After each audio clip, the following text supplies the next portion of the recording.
오늘은 구약 말씀을 중심으로 내용이 너무 길어가지고 8구절만 함께 읽었고요. 출애굽기 4장 전체의 내용을 보면서 출애굽기 4장 내용은 3장에 하나님의 소명을 받은 모세가 이집트에서 이스라엘을 구원하라는 그 소명을 받은 모세가 여러 이유를 대면서 자기 소명을 두려움으로 피하는 내용인데요. 이 내용을 가지고 두려움을 살아가는 자들에게라는 제목으로 오늘은 두려움에 대해서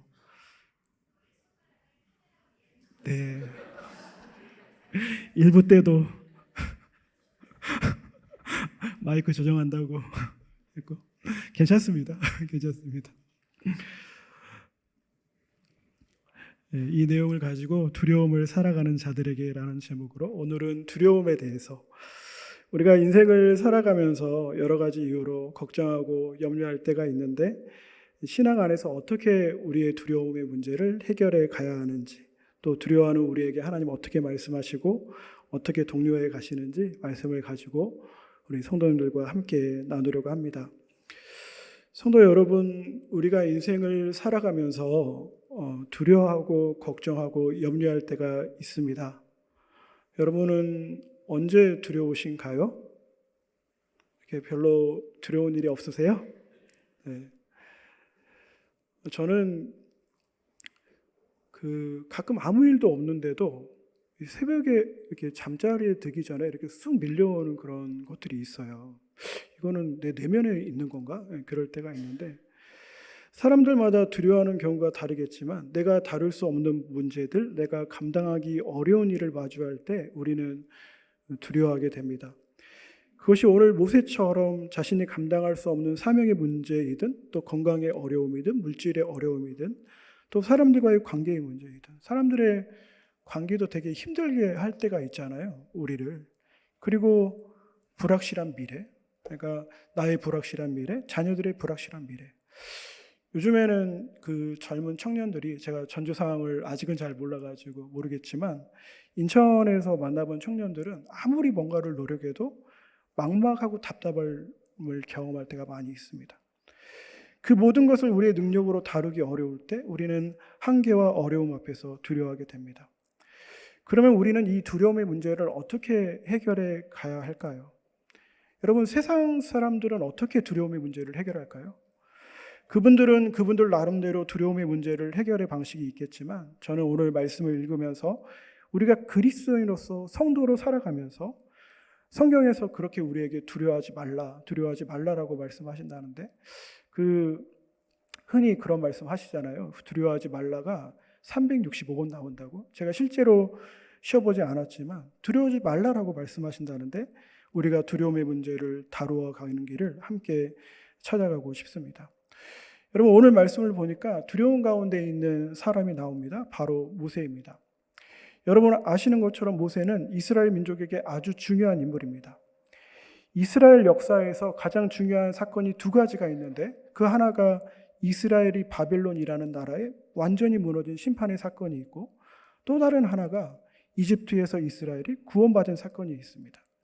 사실 이 두 사건이 거의 구약 성경의 전체를 관통하고 있고 이 두 사건을 두고 우리가 성경을 읽어가고 해석해 가는 것이 굉장히 중요합니다.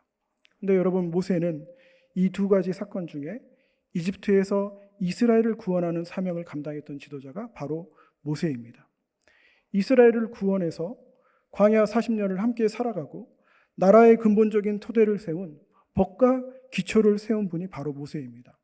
엄청난 인물이고 구약을 대표하는 인물이죠. 그런데 여러분, 이 엄청난 모세가 오늘은 두려워하고 있는 것입니다. 왜냐하면 그가 감당했던 소명, 이스라엘 민족을 이집트에서 구원하는 과업 앞에서 그 소명을 처음 들었을 때는 자신이 절대로 감당할 수 없다라고 생각했기 때문입니다. 그래서 오늘 모세가 하나님의 소명에 대해서 이렇게 반응합니다. 우리 성경을 한번 읽어볼까요? 성경 출애굽기 4장 1절 말씀입니다. 모세가 어떻게 반응하는지 우리 출애굽기 4장 1절을 함께 읽겠습니다. 함께 하겠습니다. 그러나 모세는 이렇게 말씀을 드렸다. 그들이 저를 믿지 않고 저의 말을 듣지 않고 주님께서는 너에게 나타나지 않으셨다 하면 어찌합니까? 아멘. 하나님이 주신 사명 앞에서 하나님 그 사람들이 나를 믿어주지 않을 거예요, 내 말을 듣지 않을 거예요 라고 하면서 주저하는 것이죠. 더 나아가 10절에서는 모세가 이렇게 이야기합니다. 우리가 10절 말씀을 함께 읽겠습니다. 시작. 모세가 주님께 아뢰었다. 주님 죄송합니다. 저는 본래 말재주가 없는 사람입니다. 전에도 그랬고 주님께서 이 종에게 말씀을 하고 계시는 지금도 그러합니다. 저는 입이 둔하고 혀가 무딘 사람입니다. 아멘. 나는 그 사명을 감당할 능력이 없다라고 하면서 하나님 주신 사명을 피하고 두려워하고 있는 것이죠. 근데 여러분, 참 하나님이 대단하신 것은, 위대하신 것은 너무나 당연하겠지만 이렇게 두려워하는 모세가 변하거든요.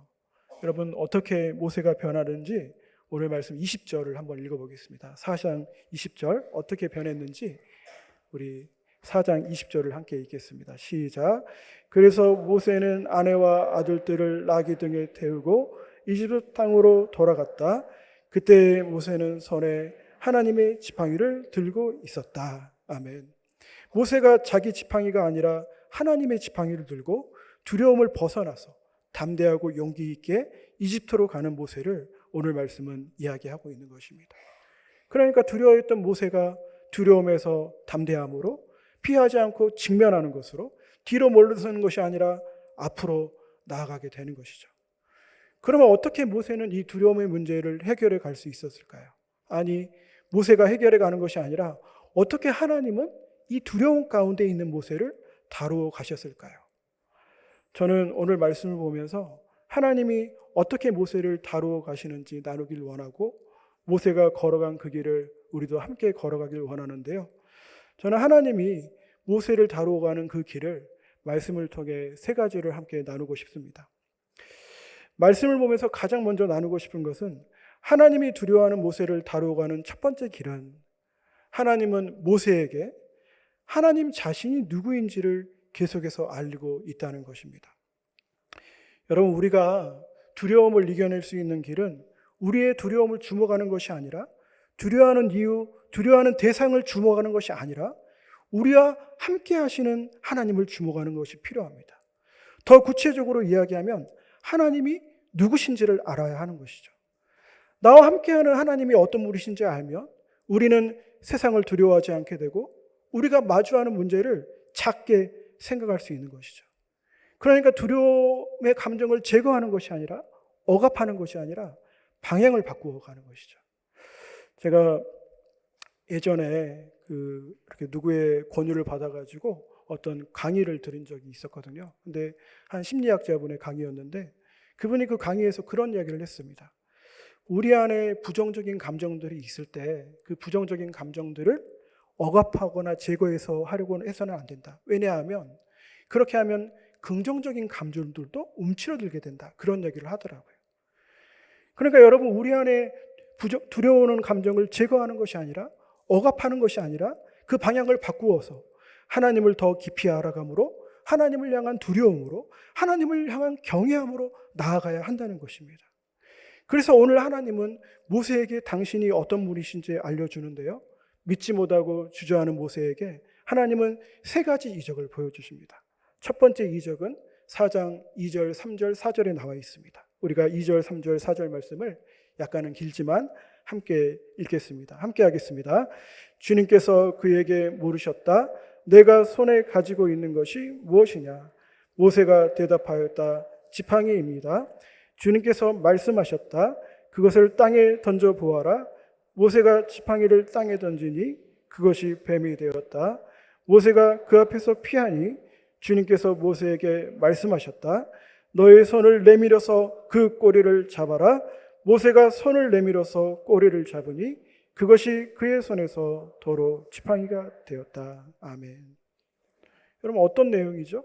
지팡이가 뱀이 되고 뱀이 다시 지팡이가 되는. 여러분, 지팡이를 가진 자의 권위와 능력과 힘을 말합니다. 그런데 하나님은 그 모세에 있는 지팡이를 던지라고 하시는 것이죠. 왜냐하면 여러분, 진정한 권위는 모세의 손에 있는 것이 아니라, 사람의 손에 있는 것이 아니라 우리의 손에 있는 것이 아니라 하나님의 손에 있다는 것을 이야기하는 것입니다. 그리고 그 하나님의 권위는 뱀으로 변했던 지팡이, 그 지팡이로 변했던 그 뱀. 여러분, 뱀은 이집트를 의미합니다. 파라오의 왕관에 여러분 뱀이 있잖아요. 그러니까 그 하나님의 권위는 어떤 권위인가? 그 강력한 이집트를 의미하는 뱀을 마음대로 부리는, 모세가 지금 두려워하는 이집트를 마음대로 부리는 그 권위라는 것입니다. 두 번째 하나님이 보여주신 이적은 6절과 7절에 나와 있습니다. 우리가 6절과 7절 말씀을 함께 읽겠습니다. 6절과 7절입니다. 시작. 주님께서 또 그에게 말씀하셨다. 너의 손을 품에 넣어 보아라. 그래서 모세가 손을 품에 넣었다가 꺼내어서 보니 그 손에 악성 피부병이 들어서 마치 흰 눈이 덮인 것 같았다. 주님께서 너의 손을 품에 다시 넣어 보아라 하고 말씀하셨다. 그가 손을 다시 품에 넣었다가 꺼내어서 보니 손의 살이 본래대로 돌아와 있었다. 아멘. 손을 한번 넣었더니 악성 피부병, 개역 개정에서는 나병이 되었고요. 다시 넣었더니 회복되는, 육신의 아프고 나음의 권세가, 육신의 연약함과 강함의 능력이 하나님께 있는, 그러니까 우리의 생명이, 우리의 살고 죽음의 능력이 하나님께 달려있는 그 하나님을 이야기하는 것이죠. 그리고 마지막 세 번째 이적입니다. 물론 그 자리에서 이적을 베풀지 않았지만 9절 말씀에 이렇게 하나님 말씀합니다. 9절을 함께 하겠습니다. 그들이 이 두 적을 믿지 않고 너의 말도 믿지 않으면 너는 나일강에서 물을 퍼다가 마른 땅에 부어라. 그러면 나일강에서 퍼온 물이 마른 땅에서 피가 될 것이다. 아멘. 여러분, 나일강의 물은 이집트 모든 양식을 제공하는 생명의 젖줄과 같은 것입니다. 여러분, 거기에서 문명이 생기고 제국이 일어난 것이잖아요. 그래서 여러분, 이집트의 사람들은 그 나일강을 숭배합니다. 경배합니다. 그리고 여러분, 피는 생명의 능력을 의미하죠. 그래서 고대에는 사람들의 짐승의 피를 먹는 것을 즐겨했습니다. 왜냐하면 곰의 피를 먹는다는 것은, 짐승의 피를 먹는다는 것은, 사자의 피를 먹는다는 것은 그 피의 능력이 자신의 능력이 된다는 것을 의미했거든요. 그런데 여러분, 그 거대한 나일강의 물이 피가 된다는 것은, 하나님의 말씀에 순종한다는 것은, 하나님의 말씀에 순복한다는 것은, 나일강의 그 자연의 거대함이, 생명의 능력이 하나님께 있다는 것을 우리에게 이야기해 주는 것입니다. 그러니까 하나님은 어떻게 모세를 이끌어 가는가, 자신이 어떤 분이신지, 하나님의 능력과 권위와 힘과 그분의 통치가 어떤 것인지를 계속 모세에게 알려주고 묵상하게 하는 것이죠. 사랑하는 성도 여러분, 우리가 어떻게 이 세상을 담대하게 살아갈 수 있는가? 하나님이 어떤 분이신지 알아갈 때, 여러분, 우리의 신앙생활의 전부가 그런 것입니다. 성경을 볼 때마다, 기도할 때마다 우리는 하나님을 알아가는 것이 중요한 것입니다. 진정으로 두려워야 되는 분이 하나님이라는 것을 알 때 우리는 세상의 도전을 두려워하지 않게 되는 것입니다. 여러분, 오늘 우리가 읽은 신약의 말씀 누가복음 12장을 보면 우리가 말씀을 한번 찾아볼까요? 오늘 말씀을 이렇게 손으로 이렇게 해놓고 누가복음으로 다시 한번 가겠습니다. 다시 출애굽기로 가야 되니까 손으로 해놓고요. 누가복음 12장 4절에서 5절 말씀을 한번 찾아보겠습니다. 누가복음 12장 4절에서 5절 말씀입니다. 다 찾으셨나요? 네, 우리 함께 읽어볼까요? 4절 5절입니다. 내 친구인 너희에게 내가 말한다. 육신은 죽여도 그 다음에는 그 이상 아무것도 할 수 없는 자들을 두려워하지 말아라. 너희가 누구를 두려워해야 할지를 내가 보여주겠다. 죽인 다음에 지옥에 던질 권세를 가지신 분을 두려워하여라. 그렇다 내가 너희에게 말한다. 그분을 두려워하여라. 아멘. 여러분, 마땅히 두려워할 자를 두려워하고 마땅히 경외할 자를 경외해야 된다는 것입니다. 여러분, 하나님을 두려워할 때, 하나님을 경외할 때 우리는 세상을 두려워하지 않게 되는 것이죠. 하나님을 경외할 때 우리를 힘들게 하는 모든 것들이 하나님 앞에서 다 작아지는 것입니다. 하나님을 경외함 앞에서 고통의 의미를 찾고 어려운 가운데도 하나님을 소망할 수 있는 힘이 하나님을 경외함 앞에서 일어나게 되는 것이죠. 사랑하는 성도 여러분, 오늘 말씀을 나누면서 우리가 믿는 하나님이 누구신지 더 깊이 알아가길 원하고 그 하나님을 경외하고 하나님을 두려워함으로 세상을 두려워하지 않고 세상이 우리에게 주는 모든 도전들에 대해서, 제가 일부 때도 말씀을 드렸는데 지금 이제 폭염이 너무 심하잖아요. 여러분 아시는 것처럼 이 도전도 지구온난화가 우리에게 주는 도전이잖아요.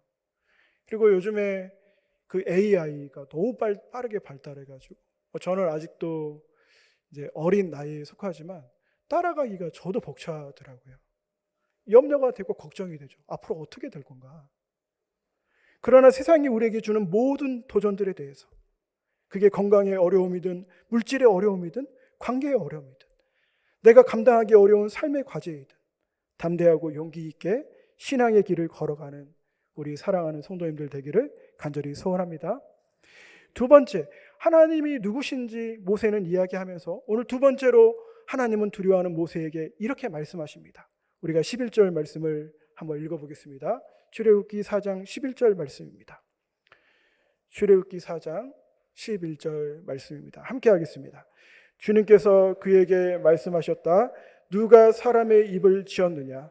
누가 말 못하는 이를 만들고 듣지 못하는 이를 만들며 누가 앞을 볼 수 있는 사람이 되게 하거나 앞 못 보는 사람이 되게 하느냐? 바로 나 주가 아니더냐. 아멘.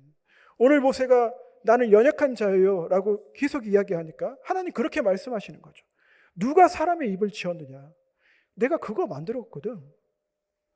그리고 이어서 말 못 듣는 자, 못 듣는 자, 눈을 보지 못하는 자들을 이야기합니다.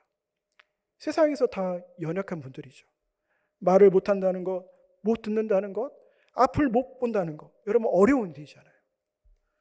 근데 여러분은 하나님이 모세에게 그분들의 이야기를 하는 것은 그 연약한 분들도, 듣지 못하는 분들도, 말 못하는 분들도, 앞을 보지 못하는 분들도 하나님이 귀하게 만드셨고 그분들도 자신의 삶과 자신의 사명과 자신의 역할을 충분히 감당할 수 있다는 것을 하나님이 우리에게 이야기해 주는 것이죠. 더 나아가 어떤 특정한 사람들뿐만 아니라 우리가 인생을 살아가면서 마주하게 되는 내가 가장 연약해진 때에도, 건강이 연약해지고 물질로 어려움이 있고 사람들과 관계로 무너질 때에도, 연세가 들어서 점점 자신감이 없어지는 그때에도, 우리에게 엄청난 일이 다가와서 우리의 마음이 녹고 발이 움직이지 않은 그때에도 여전히 우리는 감당해야 되는 사명이 있고 그 사명을 하나님 안에서 충분히 감당해 갈 수 있다는 것을 하나님 우리에게 말씀하시는 것이죠. 왜냐하면 우리는 우리의 능력으로 이 땅을 살아가는 것이 아니라 우리를 이렇게 만드신, 이대로 만드신 하나님과 함께 이 길을 걸어가기 때문입니다. 여러분, 연약한 자를 사용하신다는 것은 말 못하는 자를 말 잘하게 한다는 것이 아닙니다. 여러분, 그러면 아론을 모세에게 오늘 보내지 않았겠죠. 여러분, 성경을 보면 물론 하나님께서 능력 없는 자에게 능력을 주시는 경우가 있습니다. 하지만 하나님은 능력이 없는 자이지만, 연약한 자이지만 그 연약한 자들을 그대로 사용하셔서 강한 자, 힘이 있는 자, 큰 자를 부끄럽게 하신다는 것이 기독교 신앙이 우리에게 이야기해 주는 것입니다. 실제로 세상에 말 못하는 분들, 듣지 못하는 분들, 보지 못하는 분들을 통해서 말 잘하고 잘 듣고 잘 보는 분들을 부끄럽게 하는 경우가 많잖아요. 사랑하는 성도 여러분, 하나님은 연약한 우리를 사용하십니다. 우리의 기질, 우리의 성격, 우리의 연약함 다 사용하십니다. 두려워할 필요가 없습니다. 제가 한때는 그런 생각을 했습니다. 나 변해야 되는데, 이런 성격 가지고 안 되는데, 목회할 수 없는데. 근데 잘 안 변하더라고요. 변화되는 것은 변화되고 성숙하는 건 성숙해 가는 것인데 본래 하나님이 주신 기질들은 잘 안 변하더라고요. 여러분, 두려워할 필요가 없습니다. 왜냐하면 우리의 연약한 가운데 하나님은 하나님의 능력을 충분히 보이실 수 있는 분이기 때문입니다. 바라는 것은 우리의 연약함을 그대로 사용하시는, 그렇게 하나님의 영광을 드러내는, 하나님을 신뢰하면서 나아가는 사랑하는 성도님들 되기를 간절히 소원합니다. 마지막으로 오늘 두려워하는 모세에게, 그래도 모세가 계속 자신의 사명을 피할 때 나 말고 다른 사람이요. 그렇게 할 때 14절에 이렇게 말씀하고 있습니다. 우리 마지막으로 14절 말씀을 읽어보겠습니다. 14절 말씀입니다. 시작. 주님께서 모세에게 크게 노하시어 말씀하셨다. 레위 사람인 너의 형 아론이 있지 않느냐? 나는 그가 말을 잘하는 줄 안다. 그가 지금 너를 만나러 온다. 그가 너를 보면 참으로 기뻐할 것이다. 아멘. 저는 개인적으로 이 말씀을 묵상할 때 저는 이 부분이 너무 좋더라고요. 끝까지 화는 내시지만 하나님 참아주시잖아요. 이건 좀 다른 이야기인데, 우리가 기도 안에서도 우리가 기도할 때, 간구할 때 우리의 간절한 마음이 있으면 반복해서 기도해도 됩니다. 왜냐하면 하나님 다 들어주시거든요. 오늘 모세 이야기를 다 들어주면서 끝까지 참아주십니다. 그리고 누구를 보내죠? 아론을 보내주십니다. 그러니까 하나님은 두려워하는 우리에게 함께 할 수 있는 자, 함께 동료하는 자, 함께 일할 수 있는 자, 우리의 마음을 헤아려 주는 동역자를 보내주신다는 것입니다. 목사님, 저는 저에게 보내주는 자가 없는데요. 괜찮습니다. 하나님 자신이 우리에게 찾아오시기 때문이에요. 하나님은 그렇게 우리와 함께 하시고 우리와 함께 할 수 있는 분들을 보내주십니다. 저는 우리 강림교회 공동체가 그런 공동체가 되었으면 좋겠다는 생각이 들었어요. 담임 목사님이 저번 주, 지난주에 환우들 이제 함께 신방하면서 그런 단어를 쓰신 것 같았어요. 영적 우정 공동체가 되었으면 좋겠다. 끝까지 함께 해줄 수 있는 공동체. 죽음의 순간까지 위로해주고 서로를 힘을 주고 독려해주는 공동체. 그런 아름다운 공동체가 우리 강림교회가 되기를 간절히 소원합니다. 바라는 것은 함께 할 수 있는 분들을 보내주셔서 또 우리를 도와주시고 우리를 하나님의 능력으로 이끌어주시는 그 하나님을 날마다 기대하고 신뢰하길 원하고, 우리에게 계속해서 다가오는 삶의 문제들을 잘 감당해가고 이 세상을 담대하게 살아가는 우리 사랑하는 성도님들 되기를 간절히 바랍니다. 오늘 두려움에 대해서 나누었습니다. 여러분, 우리가 두려워하고 걱정할 수 있죠. 그러나 우리가 함께 하시는 하나님이 누구인지 그분을 우리가 주목하기를 원하고, 우리의 연약함을 그대로 사용하시는 하나님을 신뢰하고, 마지막으로 우리의 연약함에 함께 도와주시는 분들을 보내주시는 하나님을 믿음으로 바라보기를 원하고, 신앙의 길을 용기 있고 담대하게 걸어가는 우리 사랑하는 성도님들 되기를 간절히 소원합니다. 기도하겠습니다.